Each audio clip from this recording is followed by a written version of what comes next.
महाराष्ट्राचा आवाज आपल्या हक्काचा। बदलापुरात सिलेंडरच्या स्फोटामुळे अनेक घरांचं नुकसान झालंय। मांजर्ली भागात एका इमारतीच्या आवारात गवताला आग लावली जात होती। याच वेळी शेजारी असलेल्या हातगाडीवरील सिलेंडरचा स्फोट झाला। हा सिलेंडरचा स्फोट इतका भीषण होता की सोसायटीमधील अनेक घरांच्या स्लायडिंगच्या काचा फुटल्यात। त्यामुळे अनेक घरांचं मोठं नुकसान झालंय। दरम्यान आग लागल्याचं अग्निशमन दलाला कळताच त्यांनी घटनास्थळी येऊन आग विझवली। स्फोटाचा थरार सीसीटीव्ही कॅमेऱ्यात कैद झालाय।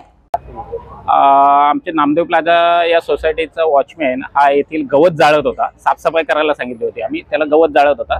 तर त्याने गवत जाळलं होतं आणि बाजूला एक हातगाडी होती, भंगार हातगाडी, जवळजवळ वर्षभर झाला असेल ती भंगार हातगाडी होती। तर ते हातगाडीला सुद्धा त्या गवत जाळल्यानंतर त्या हातगाडीला आग लागली असावी आणि ती आग लागल्यानंतर त्या हातगाडीमध्ये सिलेंडर होता, तर तो स्फोट झाला। इव्हन माझी फोर व्हीलर सुद्धा त्या हातगाडीच्या बाजूला होती। ती माझी फोर व्हीलर त्या वॉचमॅनने येऊन मला काढायला सांगितली आणि ती मी फोर व्हीलर बाजूला सुद्धा केली आणि आम्ही 10 मिनिटं स्वतः उभे होतो इथं। माझी लहान मुलगी आणि मी इथे उभे होतो। 10 मिनिटं झाले, आम्ही जस्ट घरी गेलो, घरात पोहोचलो पण नाही, पायऱ्या चढत होतो। तर तेवढ्या याच्यात तो स्फोट झालेला आवाज आला आणि तो बघायला आलो तर इथे त्या हातगाडीमध्ये सिलेंडरची टाकी होती अशी शंका आहे आणि त्याचा स्फोट झाला असावा असं दिसतंय।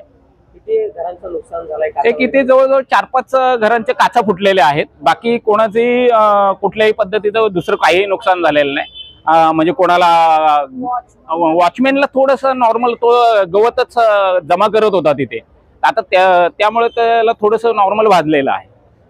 तुमच्या परिसरातील काही घडामोडी किंवा समस्या असतील तर आमच्या वृत्तवाहिनीला संपर्क करा आणि तसेच सतत अपडेट राहण्यासाठी आमच्या वृत्तवाहिनीला सबस्क्राइब करा आणि बेल आयकॉन दाबायला विसरू नका।